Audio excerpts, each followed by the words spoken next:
ሰላም ሰላም ተወዳጆች እንዴት ናችሁ? እነሆ ተገኘን። ከመላው ዓለም ያላችሁ የማንቸስተር ዩናይትድ ኢትዮጵያ ደጋፊዎች በሀገር ውስጥ እንዲሁም በውጭ ሆናችሁ የምትከታተሉን ሁሉ ሰላም፣ የዓለም ዋንጫው እንዴት ይዟችኋል ብለናል። ዛሬ የተወሰነ የዓለም ዋንጫ መረጃዎችን ይዘንላችኋል። ምክንያቱም ከብራዚል ብሔራዊ ቡድን ጋር በተያዘ ትላንት ስለማሸነፋቸው እንመለከታለን። ሃሪ ማጉዌር ኒውዮርክ ይገኛል በነገራችሁ ላይ እና ሃሪ ማጉዌር ኒውዮርክ አንድ ሱቅ ውስጥ ቆሞ ስቲከሮችን ሲሸጥ እንዲሁ ተመልክተናል። ምንድን ነው ከዚህ ጀርባ ያለው ነገር እና በጣም አዝናኙ ነገር የሚለውንም እናደርሳችኋለን። የክርስቲያኖ ሮናልዶ አድናቂዎች፣ ደጋፊዎችና የፖርቹጋል ብሔራዊ ቡድን ተጫዋቾች እንዲሁም የባለቤቶቻቸው የእህቶቻቸው ግጭት አሁንም በማህበራዊ ድረገጽ እንደቀጠለ ነው። በጣም የሚያስገርሙ ክስተቶች ተፈጥሯል። ትላንት ዜና ከሰራንላችሁ በኋላ የተፈጠሩ አንዳንድ ሁነቶች አሉ። እነኛን ሁነቶች በጣም አጠር እያደረግን ወደ እናንተ እናቀርባለን። የእንግሊዝ ፕሪሚየር ሊግ የቀጣይ ሲዘን ጨዋታዎች ወጥተዋል። ከፊታችን ኦገስት ጀምሮ የሚደረጉ የእንግሊዝ ፕሪሚየር ሊግ የጨዋታ ድልድሎች ሲወጡ በኦፕታ መሰረት ዩናይትድ በጣም ቀላል ድልድል የደረሰው ተብሎም ተገልጿል። ዩናይትድ የሚያደርጋቸው የመክፈቻ 6 ጨዋታዎች በጣም ቀላል እንደሆኑ ነው የተጠቆመው። እንዲሁም ኦፕታ የፕሪሚየር ሊጉን ዋንጫ የማንሳት እድል ያላቸው ክለቦች እኚህ ናቸው ብሎ 6 ክለቦችን አስቀምጦልናል። ዩናይትድ ምን ያህል ደረጃ ተሰጠው የሚለውን የኦፕታን ስታት መሰረት አድርገን እናወራችኋለን። በተለመዱ የዝውውር ዜናዎችም እንደዚሁ ዛሬ ወደ እናንተ የሚደርሱ ይሆናል። በርከት ያሉ የምትጠብቋቸው የዝውውር ዜናዎች ባሉ እጃችን ላይ። ለምሳሌ ስለ ማቲያስ ፈርናንዴዝ ዝውውር ያለውን ወቅታዊ ሁኔታ እናደርሳለን። አድማጮች፣ ፋብሪዞ ሮማኖ ዛሬ ከጥቂት ሰዓታት በፊት በዩቲዩብ ገጹ ላይ ስለዚህ ተጫዋች ዝውውር አፕዴት ያደረገው ምንድን ነው፣ ምንስ አዲስ ነገር አለ የሚለውን የምናደርሳችሁ ይሆናል። ዌስትሃም ዩናይትዶች በተለይ ለማንቸስተር ዩናይትድ አመራሮች በዚህ ተጫዋች ዝውውር ዙሪያ ያስተላለፉት ጠንከር ያለ መልእክት አለ። ለዩናይትዶች ምንድን ነው ይሄ መልእክታቸው የሚለውን እናያለን። በማንቸስተር ዩናይትድ በኩል ደግሞ አሁንም ቢሆን አንድ በጣም ጥብቅ የሆነ አቋም ይዘዋል። ይሄ ጥብቅ የሆነ አቋማቸው ምንድን ነው? 1 2 ከተጫዋቾች ዝውውር ጋር በተያያዘ በማቲያስ ፈርናንዴዝ ዝውውርም ላይ እንዲሁም በሰመርቪል ዝውውር ላይ የያዙት ጠበቅ ያለ የዝውውር ፖሊሲ ነው። ስለዚህ ጉዳይም የምንነግራችሁ ነው የሚሆነው። ከዛ ውጪ የአጥቂ መስመር ዝውውሮችን በተመለከተ ኮት ኦፍሳይድ 5 የአጥቂ መስመር ተጫዋቾች ለቤንጃሚን ሼሽኮ አጋዥ እንዲሆኑ በሚል ዩናይትድ ሊስት ውስጥ አካቷቸዋል ብሎናል። እና እነኚህ ተጫዋቾችን ሁኔታ በተመለከተ እንደው የዝውውሩን የወሬውን ተጨባጭነትም በተመለከተ መረጃ እናደርሳለን። ከዛ ውጭ ደግሞ አንድ ትልቅ ዜና ተሰማ። አድማጮቻችን፣ የማርከስ ራሽፎርድ ዩናይትድ ቆይታን በተመለከተ አሁን ክለቡ አንድ ውሳኔ ወስኗል። ይሄ ውሳኔ ምንድን ነው? መረጃዎች አሉን። ከዛ ውጭ ደግሞ ሜሰን ግሪንውድ በ2 ትልልቅ የእንግሊዝ ክለቦች ለንደን መቀመጫቸውን ያደረጉ ይፈልጉታል መባሉ ለዩናይትድ በጣም ጥሩ ዜና ሆኗል። ከዛ ውጭ ደግሞ ኦናና መልሶ ወደ ቱርክ ሊያመራ ነው ተብሏል። ይህም ለክለቡ አስደሳች የሆነ ዜና ነው፣ እናየዋለን። ከዛ ውጭ ደግሞ ከዌስትሃም ዩናይትድ የሚፈለግ ሌላ 3ኛ ተጫዋች አለ ተብሏል። ከሰመርቪል እና ከማቲያስ ፈርናንዴዝ ውጭ ዩናይትድ የሚፈልገው ተጫዋች ማን ነው? ቪዲዮችን ላይ እስከ መጨረሻው ስትቆዩ የምታገኙት ይሆናል። አድማጮች፣ ይህን ቪዲዮ ሁሌ እንደምንለው ላይክ በማድረግ አግዙን። ቤተሰቦች፣ ላይክ ማድረግ ለእናንተ ምንም የማታወጡበት በጣም ቀላል የሰከንድ ስራ ነው። ለእኛ ግን ያበረታታናል፣ ይጠቅመናል። ሁሌም እንደምንለው ላይክ በማድረግ ቪዲዮችንን ጀምሩ። ቻናላችንንም ተቀላቀሉ። ከቻላችሁ ደግሞ ቪዲዮዎቹን ሼር በማድረግ ለዩናይትድ ደጋፊዎች እንዲደርስ በተለይ ኢሞ ላይ ብታግዙን በጣም ደስ ይለናል። አድማጮች፣ አብራችሁኝ ቆዩ። መልካም ቆይታ። መረጃችንን ከእንግሊዝ ፕሪሚየር ሊግ እንጀምር። ትላንት እጣ ወጣ። የእንግሊዝ ፕሪሚየር ሊግ ቀጣይ ጨዋታዎች በሙሉ በድልድል ትላንት ሲወጣ የትኛው ቡድን ቀላል ጨዋታዎች ደረሱት፣ የትኛው ቡድንስ ደግሞ በጣም ከባድ ጨዋታ ደረሰው የሚለው ብዙ እንዲወራበት ያደረገ ጉዳይ ነው። ምክንያቱም ዩናይትድ በሲዝኑ መጀመሪያ ላይ በጣም ቀላል የሚባሉ ጨዋታዎችን ቢያንስ አትሊስት 5-6 ጨዋታዎችን ከፊቱ ያደርጋል ተብሎ ከሌሎች ክለቦች አንጻር በጣም በንጻሬ ቀለል ያሉ መርሃ ግብሮች ይወጣለት ቡድን ሆኗል እና አጀማመሩን ሊያሳምረው የሚችል ቡድን እንደሆነ ነው ከድልድሉ በኋላ የተመለከት ነው። ለምሳሌ የመጀመሪያ ጨዋታውን አዌይ ያደርጋል ከሁል ሲቲ ጋር ነው የሚጫወተው። ቅዳሜ ቀን ነው ዩናይትድ ኦገስት 22 በምሳ ሰዓት ጨዋታውን የሚያደርገው። ኤርሊ ኪክኦፍ የሚደረግ ጨዋታ ነው። ከዛ መልሶ ደግሞ ማንቸስተር ዩናይትድ ሌላ ወደ ፕሪሚየር ሊግ ያደገውን ክለብ ኦልድ ትራፎርድ ኢፕስዊች ታውንን የሚገጥም ይሆናል። ከሁል ሲቲ ጋር ሲጫወት ግን ዩናይትድ እንግዲህ ሃሪ ማጉዌር ወደ ቀድሞ ክለቡ አምርቶ እንደዚሁ የሚጫወት ነው የሚሆነው። ተጫዋቹ እግር ኳስ ህይወቱን የጀመረው በሁል ሲቲ መሆኑ ይታወቃል። ስለዚህ ሃሪ ማጉዌር እግር ኳስን በጀመረበት ቡድን ውስጥ መልሶ ይገጥማል ማለት ነው። ሁል ሲቲን አዌይ የምናደርገው ጨዋታ ነው የመጀመሪያ ፊክስቸራችን። ከዛ ኢፕስዊችን በኦልድ ትራፎርድ፣ ከዛ ኤቨርተንን አዌይ እንገጥማለን። ከዛ በኋላ ከሲቲ ጋር የምናደርገው ጨዋታም እንደዚሁ በጣም ተጠባቂ ነው የሚሆነው። ማንቸስተር ዩናይትድ ከማንቸስተር ሲቲ ጋር በኦልድ ትራፎርድ ጨዋታቸውን የሚያደርጉት በአራተኛው ሳምንት ነው። ከዛ ፉልሃምን እንገጥማለን። አዌይ ነው ይሄ ጨዋታን ወደ ለንደን አብርተን በፉልሃም ሜዳ የምናደርገው ጨዋታ ነው። ስድስተኛው ጨዋታችን የሚሆነው ከቶተንሃም ጋር ነው። ቶተንሃምን በሜዳችን እንገጥማለን። ከዛ ከሊድስ ጋር አዌይ እንወጣለን። ከዛ በሆም እንዲሁ በርንመዝን እንገጥማለን። ከዛ በኋላ ደግሞ ቼልሲን አዌይ የምንገጥም ይሆናል ማለት ነው። ስለዚህ እነኚህ ጨዋታዎች የማንቸስተር ዩናይትድ የመጀመሪያ የፕሪሚየር ሊግ ጅማሮ 10 ጨዋታዎቻችን ናቸው። ከቼልሲ በኋላ ደግሞ ቪላን እንዲሁ በኦልድ ትራፎርድ የምናስተናግድ ይሆናል። ዩናይትድ በንጽጽር እንደ ኦፕታ ከሆነ ከሁሉም ቀለል ያለ የመጀመሪያ ጨዋታዎች ገጥመውታል ብሎ እንዲሁ አስቀምጧል ኦፕታ። ከዛ ውጭ ደግሞ በርንመዞችን ነው ከባድ ፊክሰር ገጠማቸው ብሎ በጣም ከባዱ የበርንመዝ ድልድል እንደሆነ ኦፕታ ያስቀምጠው። አሁን እንግዲህ በርካታ የዩናይትድ ደጋፊዎች ይሄን ድልድል ከተመለከቱ በኋላ በጣም ወርቃማ የሆነ ጊዜ ከፊታችን ይጠብቀናል ብለዋል። በቀጣይ ሲዝን ላይ ምናልባት ዩናይትድ የሊጉን ሻምፒዮን ለመሆን ከዚህ በላይ በጣም ወሳኝና አመቺ የሆነ ድልድል የለም ብለው ዩናይትድ ደጋፊዎች አስተያየት ሲሰጡ ተመልክቻለሁ። ምክንያቱም አጀማመሩ ዩናይትድ ቀለል ያለ ሆኖ እንደው ሁለት ቢያንስ ጨዋታዎችን የሲዝኑ መክፈቻ ጨዋታዎችን አሸንፎ የሚጀምርበት እድል በጣም ሰፊ ነው እና ከዛ ውጪ ደግሞ የመጨረሻዎቹ ጨዋታዎቻችን 6ቱ በተለይ ከክሪስታል ፓላስ ጋር ሆም እናደርጋለን። ከኮቨንትሪ ሲቲ ጋር አዌይ እንወጣለን። ከበርንመዝ ጋር አዌይ እንወጣለን። ከሊድስ ዩናይትድ ጋር ሆም እንጫወታለን። ከዛ ከቶተንሃም ጋር አዌይ ተጫወተን የሲዝኑ የመጨረሻ መዝጊያ ጨዋታ የሚሆነው ከፉልሃም ጋር በኦልድ ትራፎርድ የምናደርገው ጨዋታ ነው እና ብዙ የዩናይትድ ደጋፊዎች አጀማመራችን ብቻ አይደለም አፈጻጸማችንንም እንዲሁ አሳምረን የሊጉ ሻምፒዮን የምንሆንበት የመጨረሻ ጨዋታ በኦልድ ትራፎርድ ከፉልሃም ጋር ይደረጋል ሲሉ አስተያየት ሰጥተዋል። ግን ቤተሰቦች ግን በእንግሊዝ ፕሪሚየር ሊግ ቀላል ጨዋታ የለም። ሁሉም ጌሞች በጣም ጠንካራ ጥረት ይጠይቃሉ።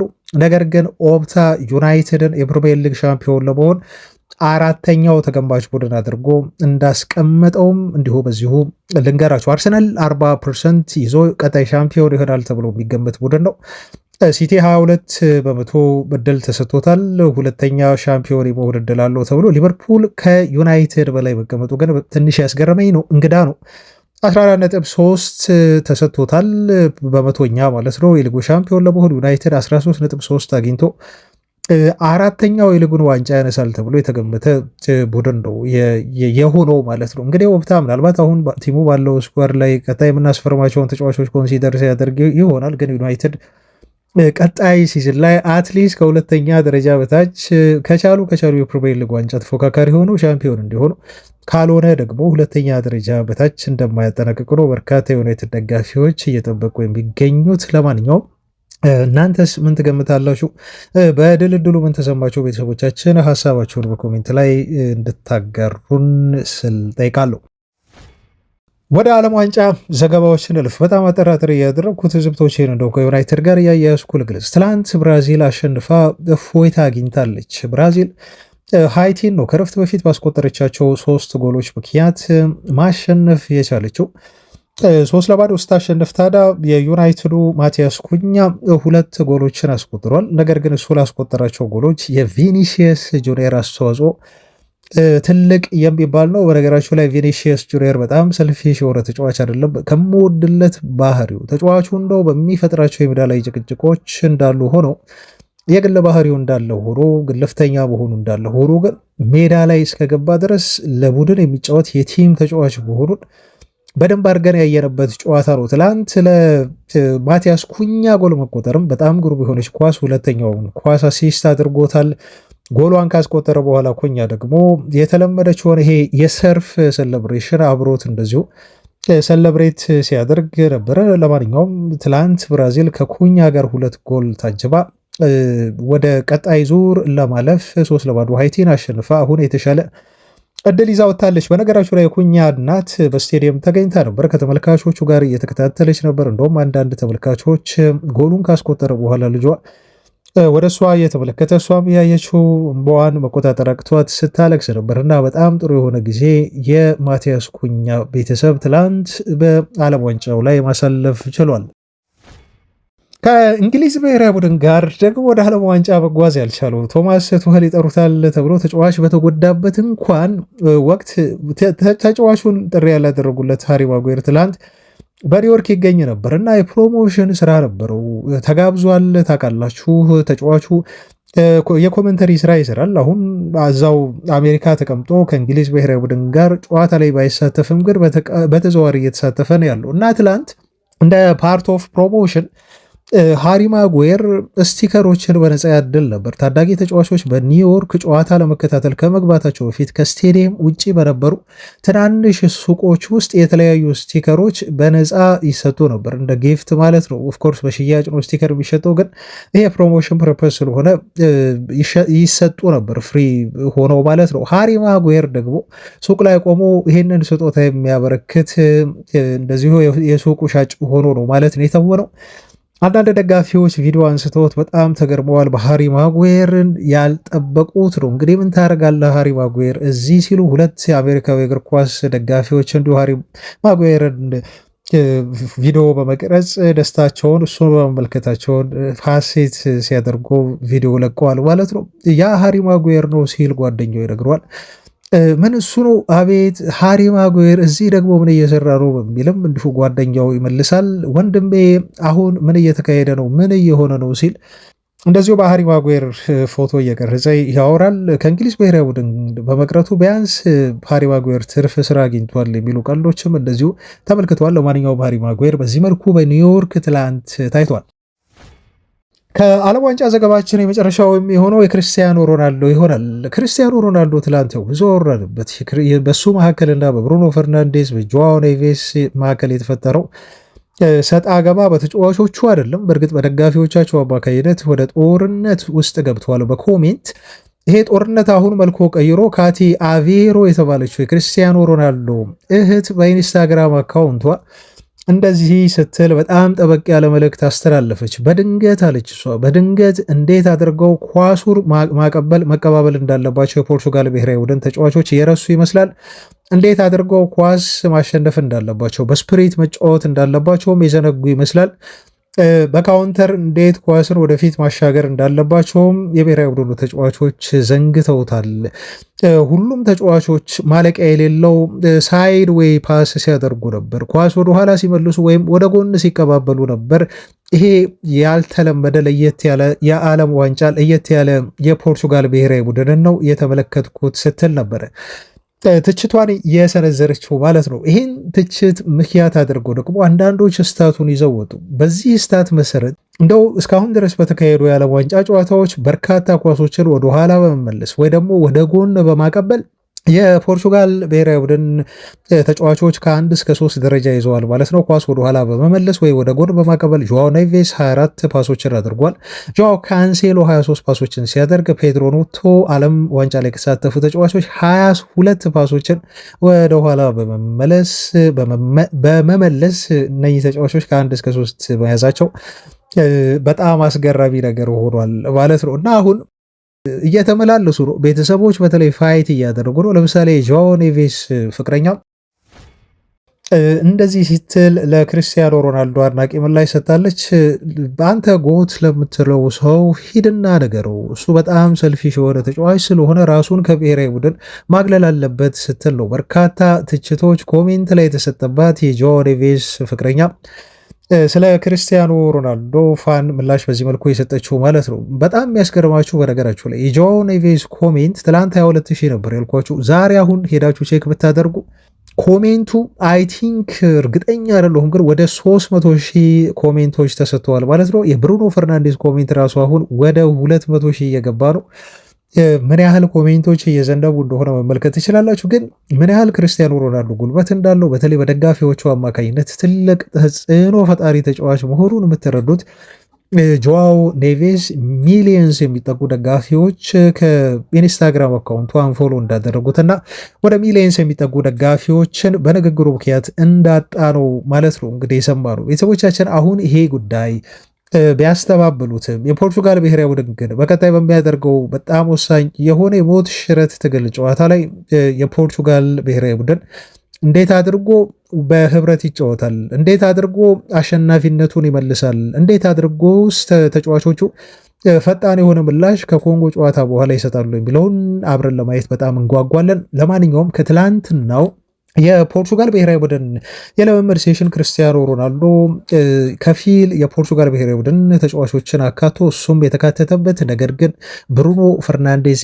የሌለበትን ፎቶ ለጥፎ ሁሌም ቢሆን ህብረት አለን እኛ ዩናይትድ ነን ሲል ነው ተጫዋቹ በኢንስታግራም ገጹ ላይ ሼር ያደረገው። ለማንኛውም የፖርቱጋል ቀጣይን ጨዋታ ሁላችንም በጉጉት የምንጠብቅ ይሆናል። ቤተሰቦች እነኝን ይመስላሉ የዓለም ዋንጫ ትዝብቶቻችን። አሁንም አብራችሁን ቆዩ። እንደተለመደው ላይክ በማድረግ ቪዲዮን እናንተ ምንም አትጎዱ አድማጮቻችን፣ ለእኛ ግን ብዙ ይጠቅመናል።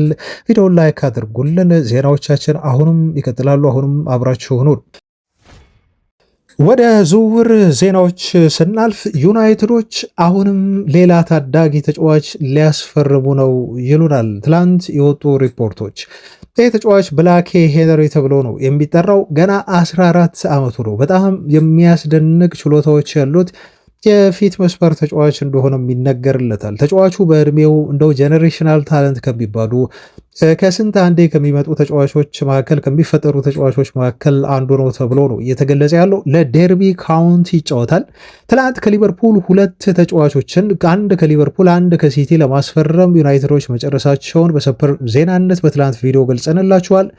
ይሄ የ14 ዓመት ተጫዋች ደግሞ 45 ያህል ጎሎችን ነው ባለፈው ሲዝን ማስቆጠር የቻለው። የሚጫወተው ለእንግሊዝ ከ15 ዓመት በታች ብሔራዊ ቡድን ነው። ተጫዋቹ ገና 14 ዓመቱ ነው፣ ግን 45 ያህል ጎሎችን ማስቆጠር እንደቻለም ነው የተገለጸው።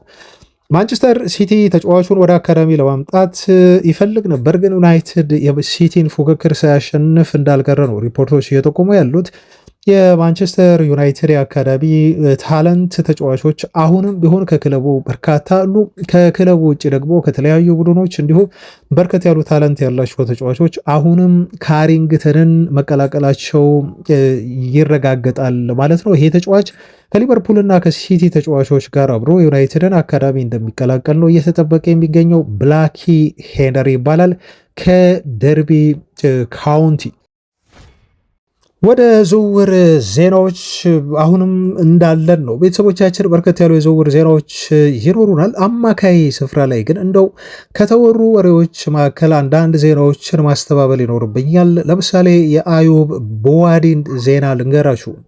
ይሄ ተጫዋች ስለ ማንቸስተር ዩናይትድ ይሄን አስተያየት ሰጥቷል፣ እንደዚህ ሲል ተናግሯል ተብሎ ሰሞኑን ብዙ መረጃዎች ሲናፈሱ ነበር። ተጫዋቹ እንደው ዩናይትድን የተመለከተ ኢንተርቪው እንዳደረገ ወደ ማንቸስተር ዩናይትድ መቶ መጫወት እንደሚፈልግ የሚጠቁሙ ኢንተርቪዎች ናቸው። ግን እስካሁን ድረስ ኦፊሻል በሆነ በየትኛውም ሳይት ላይ በየትኛውም የስፖርት ፕሮግራሞች ላይ ተጫዋቹ እንደዚህ አይነት ኢንተርቪው ያደረገበትን ፕሮግራም ማግኘት አልቻልኩም። ቤተሰቦች እስካሁን ባለኝ መረጃ ድረስ ተጫዋቹ ያንን ስለ ዩናይትድ ያለውን ስሜት የገለጸበት አስተያየት ላገኝ አልቻልኩም ወይ ላረጋግጥ አልቻልኩም። ስለዚህ እንደዚህ አይነት አስተያየቶች ላይ በጣም ጥንቃቄ እንድታደርጉ እመክራለሁ። ግን ዩናይትድ ይሄን ልጅ እንደተከታተለው እንደውም በዚህ ቻናላችን ላይ ሁሉ ሳይቀር በተጫዋቹ ዝውውር ላይ ዩናይትድ ፍላጎት እንዳለው ከዚህ በፊት መረጃዎች ወጥተው አዩብ ቦዋዲን ዩናይትድ ሊያስፈርመው እንደሚፈልግ ስንነግራችሁ ነበረ። ግን አሁን ላይ ደግሞ የዩናይትድ ስም እየተነሳ ያለው ዩናይትድን እዚህ ተጫዋች ዝውውር ፉክክር ውስጥ ለመክተትና ትኩረትን ለመሳብ እንጂ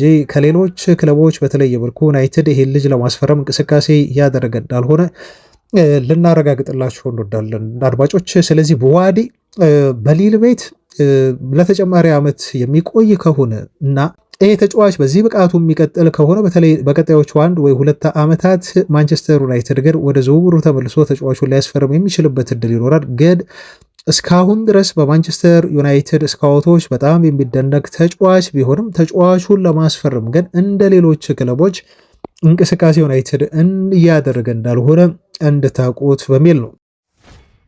ሪያሊቲው ልንገራችሁ፣ ይሄ ልጅ ወደ አርሰናል አሊያም ወደ ሊቨርፑል ወይም ደግሞ ወደ ፒኤስጂ ያመራል ተብሎ ነው እየተጠበቀ ያለው። በተለይ እነዚህ 3 ክለቦች ተጫዋቹን ለማስፈረም ከፊት ቀድመው እየመሩ ያሉ ክለቦች መሆናቸው ተረጋግጧል። ሌሎች ለተጫዋቹ ዝውውር ከ60 ሚሊዮን ፓውንድ በላይ ይፈልጋሉ ተብሎ ነው እንግዲህ ስማቸው ከተጫዋቹ ዝውውር ጋር ተያይዞ ይህን ያህል ገንዘብ እንዲከፍሉ ስማቸው የተያዙ ክለቦች እየተጠሩ የሚገኙት ይሄን ያህል ገንዘብ አውጡ ተብለዋል። ትላንትም ሞሮኮ ባሸነፈችበት ጨዋታ ላይ ተጫዋቹ በጣም ግሩም እንቅስቃሴ ማድረጉን ተመልክቷል።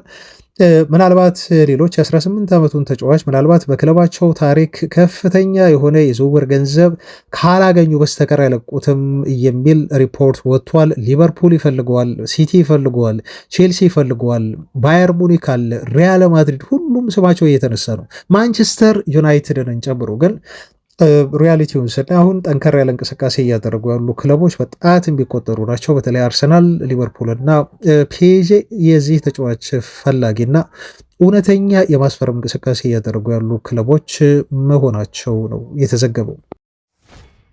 ወደ ማቲያስ ፈርናንዴስ ዝውውር መረጃ እንውሰዳችሁ። ማቲያስ ፈርናንዴስ ዝውውርን በተመለከተ የምናምናቸው ጋዜጠኞች ትላንት መረጃዎችን አቀብለውናል። በተለይ ፋብሪሶ ሮማኖ ዛሬ በሰራው መረጃ ጠዋት ላይ ነው ይሄን መረጃ ዩቲዩብ ላይ የተመለከትኩት። ቤተሰቦቻችን አፕዴት ሊያደርገን ሞክሯል እና ምን ሲል ተናገረ ፋብሪሶ ሮማኖ በዚህ ተጫዋች ዝውውር የሚለውን ዜና አደርሳችኋለሁ። ከዛ በፊት ግን ዌስትሃሞች በጣም ጠንከር ያለ መልእክታቸውን ለዩናይትድ አስተላልፈዋል ማቲያስ ፈርናንዴዝን በተመለከተ ሲሉ ጋዜጦች ትላንት ዘግበዋል። በተለይ ሰመርቪል እና ማቲያስ ፈርናንዴዝን የምትፈልጉ ከሆነ የጠየቅነውን ገንዘብ ክፈሉ የሚል ጠንከር ያለ አቋም በዌስትሃም ዩናይትድ በኩል ተይዟል ተብሏል።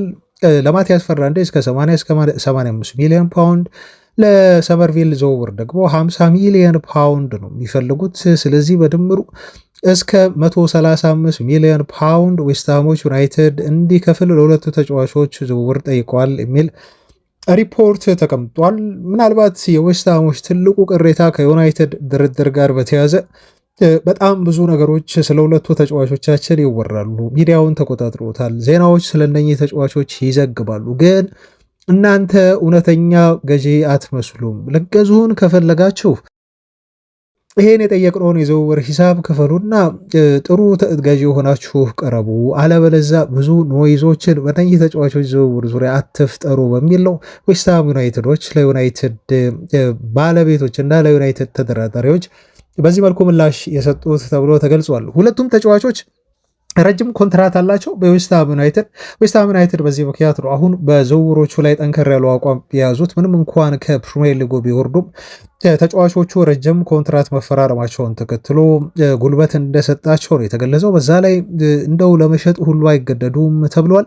አንዳንድ ዘገቦች እንደውም ይዘናቸው ልጆቹን እንወርዳለን እንደው ፈቅደው የሚቆዩልን ከሆነ ተጫዋቾቹ ከሻምፒዮንሽፕ ወደ ፕሪሚየር ሊጉ ቢያሳድጉን ደስተኛ ነን፣ ይህን ያህል ተገፋፍተን ልንሸጣቸው አንገደድም በፍጥነት የሚል አቋም በዌስትሃም በኩል ተይዟል። ሌሎች ክለቦች በተጫዋቾቹ ዝውውር ጨረታ ውስጥ እንዲገቡ እየፈለጉ ይመስላል። ዌስትሃሞች በራቸውን ክፍት አድርገዋል እና በዚህ መልኩ ነው የዩናይትድን የዝውውር ወሬ ለማጣጣል ዌስትሃም ዩናይትዶች ጥረት እያደረጉ የሚገኙት። ብዙ ይወራል፣ ብዙ መረጃዎች ይወጣሉ ተጫዋቾቹን በተመለከተ። ነገር ግን እናንተ የምንጠይቃችሁን ገንዘብ ለመክፈል ፈቃደኛ አይደላችሁም። እባካችሁ ተጫዋቾቻችንን ለመግዛት ጠንከር ያለ ኮንክሪት የሆነ የዝውውር ጥያቄ ይዛችሁ ቅረቡ የሚል መልእክት እንዳስተላለፉ ተገልጿል። ለማንኛውም የፋብሪሶ ሮማኖን ዛሬ ጠዋት አፕዴት ያደረገውን መረጃ ሳደርሳችሁ ማቲያስ ፈርናንዴዝ አሁንም ከዩናይትድ ጋር መነጋገሩን ቀጥሏል ብሏል።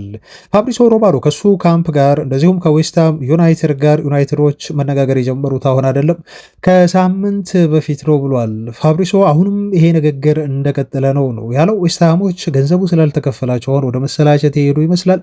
ዝውውሩ እንዲራዘም አልፈለጉም፣ በፍጥነት እንዲጠናቀቅ ፈልገዋል። ግን በእነሱ ባወጡት ተርም እንዲሆን ነው ዩናይትድ ላይ ግፊት እያሳደረው የሚገኙት። ማንቸስተር ዩናይትዶች ደግሞ የተጫዋቹን የመሸጫ ገንዘብ ለማስቀነስ ነው ጥረት ላይ ያሉት። እነሱም ቸኩለው ይህንን ዝውውር በጥድፊያ እንደማይከውኑ በመረጋጋትና በትዕግስት ከዌስትሃም ጋር ድርድሩን ለማጠናቀቅ ነው ጥረት እያደረጉ ያሉት ብሎናል ፋብሪሶ ሮማኖ።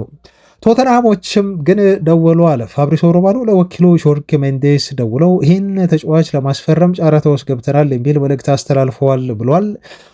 ከቶናሊ ዝውውር በጣም የሚያስገርመው በተለየ መልኩ ነው ይሄን ልጅ የምንፈልገው በሚል ነው ቶተንሃሞች አቋማቸውን ግልጽ ያደረጉት። የቶናሊ ዝውውርን ለብቻ የማቲያስ ፈርናንዴዝ ዝውውርን ለብቻ የመፈጸም ፍላጎት አለን ብለው ነው ለሁለቱ ተጫዋቾች ዝውውር እስከ 160 ቢሊዮን ፓውንድ ድረስ ለማውጣት ፈቃደኛ እንደሆኑ ቶተንሃሞች እየተነገረ የሚገኘው። በጣም የሚያስገርመው ቤተሰቦቻችን ቶተንሃምን የመሰለ ክለብ እንግዲህ ከዩናይትድ ጋር ብዙም አይነጻጸርም። እንዲሁም ለፕሪሚየር ሊጉ በጣም ከመውረድ እንደው ከጫፍ ደርሶ የዳደ ቡድን ሁለት የሊጉ ምርጥ አማካዮች አስፈርማለሁ ብሎ በዚህ መልኩ አምቢሽን ይዞ ሲንቀሳቀስ ግን ዩናይትዶች አንደኛውን ማቲያስ ፈርናንዴዝን እንኳን ለማስፈረም ከብዷቸው ዝውውሩን አትሊስት ቢያንስ ላለፉት እንግዲህ 2 ሳምንታት ሲደራደሩበት ቆይተው ግን እስካሁን ድረስ ሊፈጽሙት ያልቻሉ ዝውውር ሆኗል። ቶተንሃሞች ግን አምቢሽናቸው በጣም የሚያስገርም ነው። ቶናሊን ሁሉ ጨምረው ለመግዛት ነው 160 ሚሊዮን ፓውንድ እያቀረቡ የሚገኙት። ያዘጋጁት ዌስትሃም የሚፈልገውን ገንዘብ እንሰጣለን አሉ፣ ኒውካስል የሚፈልገውን ገንዘብ እንሰጣለን አሉ። በግል ከቶናሊ ጋር ከስምምነት ላይ ደረሱ ሙሉ ለሙሉ። ቶናሊም ወሰነ ከዚህ በኋላ ወደ ቶተንሃም አብርቼ እጫወታለሁ የሚል ሙሉ ድምዳሜ ላይ ደርሷል። መልቀቁና አለ ፋብሪሶ ሮማኖ ተጫዋቹ በቀጣይ ሲዝን ለቶተንሃም መጫወቱ የሚቀር አይመስልም ሲል እንዲሁ ግምቱን ገልጿል። ዝውውር እስካልተፈጸመ ድረስ በእርግጥ አልቋል ማለት አይቻልም። ግን ቶናሊ አሁን ከዩናይትድ እና ከማንቸስተር ሲቲ ይልቅ በተለይ ለቶተንሃም እንደሚጫወት ይጠበቃል። በግሉ ሁሉም ተስማምቶ ጨርሶ አሁን የክለቦቹ ስምምነት ስለሚጠበቅ ሌላው ደግሞ እንግዲህ ቢያንስ ክለቡ ጋር ዌስትሃም ዩናይትድ ጋር በማቲያስ ፈርናንዴዝ ዝውውር ላይ ኦልሞስት ከስምምነት ለመድረስ ዌስትሃሞች ተቃርበዋል ወይም ደግሞ ዩሲ ጨርሰዋል። የሚፈልጉትን ገንዘብ ለመስጠት ፈቃደኛ ናቸው ተብሎም ተገለጸ። ግን ደግሞ ተጫዋቹ እዚህ ጋር አቋሙን በግልጽ አስታውቋል። ማንቸስተር ዩናይትድ ካልሆነ በስተቀር ወደ የትኛውም ክለብ አልሄድም በሚል ተጫዋቹ ምንም እንኳን ከዌስትሃም ዩናይትድ ጋር ቶተንሃሞች ቢስማሙም ግን በግሉ ዩናይትድ መሄድ ብቻ ስለሚፈልግ ተጫዋቹ ዝውውሩን ውድቅ አድርጎባቸዋል ተብሎ ተገልጿል። ስለዚህ ዩናይትዶች አሁንም ቢሆን በማቲያስ ፈርናንዴዝ ዝውውር ላይ አክቲቭ የሆኑትና ዝውውሩ ላይ ያሉት በተጫዋቹ የዩናይትድ የመጫወት ፍላጎት ብቻ ነው እንጂ ይሄኔ እንደ ዩናይትድ መዘናጋት ቢሆን ኖሮ ቶናሊም ከዩናይትድ እጅ አምልጧል፣ ማቲያስ ፈርናንዴዝም አምልጦ ወደ ቶተንሃም ያመራ ነበር። ግን ልጁ ቅድሚያውን ሁሉንም ነገር ለዩናይትድ ሰጥቶ ዩናይትድን መስማማት ከዌስትሃም ጋር እየተጠባበቀ ብቻ ይገኛል። ዩናይትዶች አሁንም በያዙት አቋም ጸንተዋል። ለማንቸስተር ዩናይትድ ለመጫወት ወዶ ፈቅዶ የሚመጣ ተጫዋች ካልሆነ ለየትኛውም ተጫዋች የዝውውር እንቅስቃሴ አናደርግም፣ ጥያቄም አናቀርብም ለክለቡ በሚል አቋማቸው እንደጸኑ እንደሆነ ነው የተነገረው። በተመሳሳይ መልኩ ነው በማቲያስ ፈርናንዴዝ ዝውውር ድርድር ላይ የገቡት። ምክንያቱም ከተጫዋቹ 100% ይሁንታ አግኝተው እና ተጫዋቹ ከነሱ ሌላ ክለብ እንደማይመለከት ለዩናይትድ ቅድሚያውን እንደሚሰጥ አስቀድሞ ከነገራቸው በኋላ ነው ከዌስትሃም ዩናይትድ ጋር ድርድሩን ለማድረግ ነው ሂደቱን የጀመሩት ተብሎ የተነገረው። በሰመርቪልም ላይ ተመሳሳይ አካሄድ ይከተላሉ ተብሏል። ተጫዋቹ ፍቃዱን ይሁንታውን እና በርካታ ክለቦች ቢፈልጉትም ወደ 14 የፕሪሚየር ሊግ ክለቦች ነው የተባለው ተጫዋቹን ለማስፈረም ከፍተኛ የሆነ ፍላጎት አላቸው። ኢቨን እዛው የለንደኑን ክለብ ቶተንሃምን ጨምሮ ተጫዋቹን ለማዛወር ጥያቄ እንዳቀረቡ ተገልጿል። ነገር ግን ዩናይትዶች የሰመርቪልንም ፍቃድ አግኝተው የተጫዋቹን ስምምነት ካጠናቀቁ በኋላ ነው በኮንትራቱ በሁሉም ነገር ዙሪያ ከዌስትሃም ዩናይትድ እነኝን ሁለት ልጆች ለማስፈረም አሁን ድርድራቸውን አጧጥፈው የቀጠሉት ተብሏል። ዩናይትዶች ራሳቸውን ከነዚህ ተጫዋቾች ዝውውር የሚያገሉ ዝውውሩን የማይፈጽሙ ከሆነ ግን በርካታ ክለቦች ተጫዋቾችን ለመቀራመት እየተጠባበቁ ይገኛሉ ነው የተባለው። የዩናይትድ አመራሮች ፍዘት ግን በርካታ ደጋፊዎችን እያስቆጣ እንዲሁም የመጠበቅ ስልት የዩናይትድ ባለስልጣናት ቶሎ ያለመክፈል እንዲሁ ጠብቆ ዋጋ የማስቀነስ ስልት ደግሞ ቡድኑን በኋላ ዋጋ እንዳያስከፍል በርካታ ደጋፊዎች ከወዲሁ ስጋታቸውን እየገለጹ ነው። ዩናይትድ ግን አሁንም ቢሆን ንግግሩን፣ ድርድሩን አጠናክሮ ቀጥሏል ተብሏል። መቼ እንደሚፈጽመው ለመመልከት ግን በጣም አጓጊ ነው የሚሆኑ። ወደ አጥቂ ዝውውር ዜናዎች እንለፍ። ትላንት አንድ መረጃ እየተመለከትኩ ነበር፣ በተለይ ከማርከስ ራሽፎርድ ጋር ይያያዛል። ይሄ መረጃ እንደው ዛሬም ተጠናክሮ መውጣቱ በጣም ያስገረመኝ እና እንደው ልንቀበለው የሚገባ አንድ ሀቅ ያለ ይመስለኛል ዩናይትዳውያን። ይህም ሀቅ ማይክል ካሪክ ምን ያህል ማርከስ ራሽፎርድን እንደሚፈልገው ተጫዋቹ በማንቸስተር ዩናይትድ ቤት ቢመጣ እንደው ሚና ቦታ እንዳለው እና እንደው ልጁ ራሱን ካሻሻለ በተለይ የሚቀየር ከሆነ ስለ ዩናይትድ ያለው አመለካከት ከክለቡ ጋር ያለው ኮሚትመንት ተጫዋቹ እንደው ማንቸስተር ዩናይትድ ቤት መጥቼ በቀድሞ ፍቅር በቀድሞ የክለቡ ፓሽን እና በተነሳሽነት እጫወታለሁ ብሎ የሚያስብ ከሆነ በሩ ክፍት እንደሆነ ማይክል ካሪክ መረጃዎች እየጠቆሙ ነው የሚገኙት። ብዙ እንግዲህ ክለቦች ይፈልጉታል ታውቃላችሁ። አሁን ባየር ሙኒክ በራሱ ይፈልገዋል፣ አርሰናልም ይፈልገዋል ተብሎ ተወርቷል። ሁሉ ማፍረሻ ሂሳብ ሁሉ እንደቀረበለት መገለጹን ታስታውሳላችሁ። ለምሳሌ አሁን ባየር ሙኒኮች ደግሞ የሚፈልጉት ተጫዋች እንዳለ ለምሳሌ ሳይባር የተባለ ልጅ አሁን ላይ ያስፈርሙ ከፒኤስቪ ጥያቄ እያቀረቡ ነው። ካልተሳካ ዝውውሩ ባየር ሙኒኮች ይህን ልጅ ሊያመጡት ይፈልጋሉ እና ቡንደስሊጋው በተለይ በጣም ለሱ አመቺ የሆነ የውድድር መድረክ ይመስላል እንደ ክርስቲያን ፎልክ ዛው ገባ ከሆነ። ግን ደግሞ አሁን ማይክል ካሪክ ግፊት እያሳደረ ይመስላል። በጣም ይወደዋል። በማንቸስተር ዩናይትድ የግራ ክንፍ ቦታ ላይ ደግሞ ኢማጅን አስቡት፣ ማርከስ ራሽፎርድ በዩናይትድ ቤት ከቆየ ዩናይትድ ለግራ ክንፍ ቦታ ተጫዋች ማዘዋወር አይጠበቅበትም። ምንድነው የሚያደርጉት? አንድ የግራ መስመር ተከላካይ ያስፈርማሉ። በተለይ ሉዊስ ሆልን ከኒውካስል ዩናይትዶች ያመጣሉ ማለት ነው። ራሽፎርድ ከክለቡ ጋር ለመቀጠል የሚስማማ ከሆነ ሪፖርቶች የሚሉንም ይሄንን ነው። አሁን ተጫዋቹ በዩናይትድ ቤት ስለመቆየት እያሰበ ይገኛል የሚል አስተያየት እየሰጡን ይገኛሉ። ተጫዋቹ አሁን ትኩረት የዓለም ዋንጫ ላይ ነው ብሏል። ይህን ዓለም ዋንጫ ላጠናቅና የሚሆነውን እወስናለሁ፣ ግን ለዩናይትድ ያለኝ ኮሚትመንት አሁንም ቢሆን እንዳለ ነው። ምንጊዜም ቢሆን እኔ ዩናይትዳዊ ነኝ በሚል ማርከስ ራሽፎርድ ለክለቡ አሁንም ጥሩ ቦታ እንዳለው እየተናገረ ይገኛል። የቀድሞ የዩናይትድ ሌጀንድ ተጫዋቾች ጋሪ ኔቨልን ጨምሮ ማርከስ ራሽፎርድ በዩናይትድ ቤት መመለስ አለበት የሚለውን ሀሳብ እንደዚሁ ደግፈዋል። ለምሳሌ ጋሪ ኔቨል ምንም አልተገረምኩም ብሏል። ዩናይትድ ይህን ተጫዋች ለመመለስ ማሰቡ የሚያስገርም አይደለም፣ ምክንያቱም እሱ ከዚህ በፊት ተጋይቶ የነበረው ከቀድሞ አሰልጣኝ ጋር እንጂ ከማይክል ካሪክ ጋር አይደለም እና ተጫዋቹ ደግሞ አሁን ስህተቱን አምኖ ተቀብሏል። ማርከስ ራሽፎርድ ከምንጊዜውም በላይ የበሰለ ተጫዋች መስሏል። በማንቸስተር ዩናይትድ ቤት ተመልሶ ቢጫወት ቀር አይለኝም በሚል ነው የቀድሞ ዩናይትድ ሌጀንድ ጋሪ ኔቭል አስተያየቱን እየሰጠው።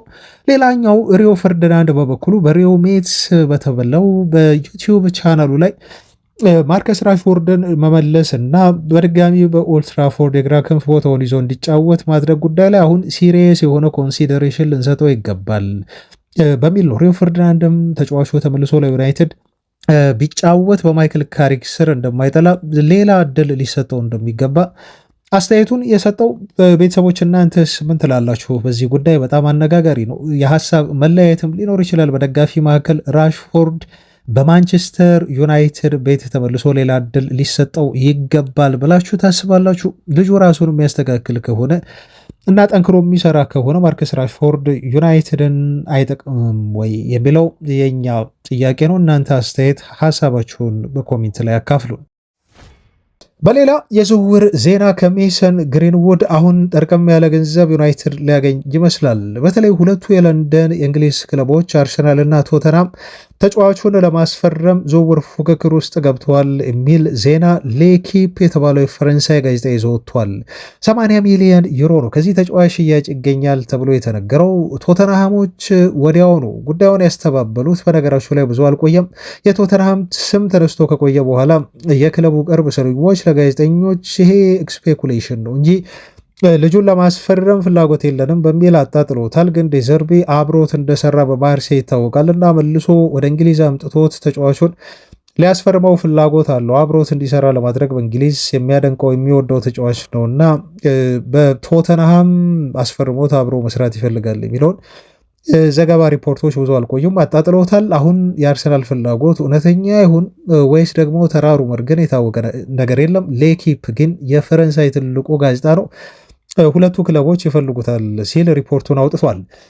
ሮማዎች ናቸው ይህን ተጫዋች ለማስፈረም ከፍተኛ ጥረት ላይ ያሉት። ግን ሮማዎች ያቀረቡት ፓኬጅ ደግሞ በጣም ያነሰ ነው። ወደ 40 ሚሊዮን ፓውንድ ሂሳብ ብቻ ነው ለዝውውሩ ለመክፈል ፈቃደኛ የሆኑት። እሱንም ለአንድ ዓመት በውሰት ወስዶ ከዛ በኋላ የሚያስገድድ ኮንትራት ጨምረው እና በኮንትራቱ ላይ እንዲሁ 15 ሚሊዮን ዩሮ የጥቅማ ጥቅም አንቀጽ አካተው ነው ማስፈረም የሚፈልጉት። ይሄ ደግሞ ለማርሴይም ለሌሎችም እንዲሁ በዙሪያው ላሉ ሰዎች ለኤጀንቶቹም የሚመች የውል አቀራረብ አይደለም ተብሏል። ለማርሴዮች ከፍተኛ የሆነ ፍላጎታቸው ተጫዋቹን በቀጥታ መሸጥ ነው እና ቢያንስ ከዝውውሩ እስከ 60 ሚሊዮን ዩሮ ገንዘብ ይፈልጋሉ። እሱም አሁን ዝውውሩን የሚያጠናቅቅ ክለብ ከመጣ እንጂ እንደ ሮማዎች ተጫዋቹን ለአንድ ዓመት በውሰት ወስደን በቀጣይ ሲዝን እናስፈርም የሚል የዝውውር ጥያቄ አልተመቻቸውም ተብሎ ተገልጿል። ዩናይትድ ከዝውውሩ ቢያንስ ከ40 እስከ 50 በመቶ ድርሻ እንዳለው ይሄ የሚታወቅ ነው። በሌላ ዜና ቤሺክታሾችና ቀድሞውኑም በውሰት ወስዶ ሲያጫውቱት የነበሩት ትራብስፖሮች አንድሬ ኦናናን ወደ ቱርክ ሊግ ለመመለስ ፍላጎት አላቸው ተብሏል። ሁለቱም ክለቦች ኦናናን ፈርስት ቾይስ ጎልኪፐር ለማድረግ በቀጣይ ሲዝን ላይ እየሰሩ እንደሆነ ተመልክቷል። ዜናው ለመላው ዩናይትድ ሰዎች በጣም አስደሳች ይመስላል። ምክንያቱም እስካሁን ድረስ በግልጽ የተቀመጠ ነገር የለም። ተጫዋቹ ክለቡን በቋሚ ኮንትራት ነው የሚለቀው ወይንስ መልሶ በውሰት ነው የሚሄደው የሚለው ነገር ግልጽ ባይሆንም ግን ዜናው መውጣቱ በራሱ ብቻ ዩናይትድ ደጋፊዎችን እጅጉን የሚያስደስት ነው። ለክለቡም አመራሮች ቢሆን ፎይታ የሚሰጥ እንደሆነ ነው የተገለጸው። ተጫዋቹ እንደምታስታውሱት አሁን ዩናይትድ ወደ አውሮፓ ሻምፒዮንስ ሊግ መመለሱን ተከትሎ በቀጥታ አውቶማቲካሊ ደሞዙ ጭማሪ አድርጓል።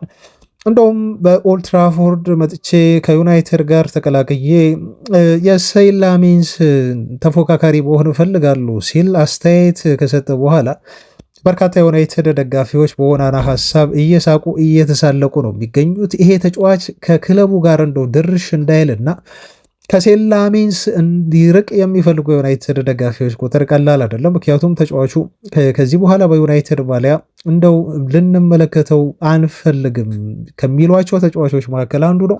ኦናና ግን በዩናይትድ ስለመመለስ ቢያስብም ፈላጊ ክለቦቹ መልሰው ወደ ቱርክ ሊወስዱት እንደሆነ በተለይ ጋላታሳራይ እና ትራባዝ ስፖር ፈላጊዎቹ እንደሆኑ ተገልጿል ነው የተባለው። ለዩናይትድ አመራሮች በተለይ ፎይታ የሚሰጥ ዜና ይመስላል ዝውውሩ ወደ ቱርክ በድጋሚ የሚጠናቀቅ ከሆነ።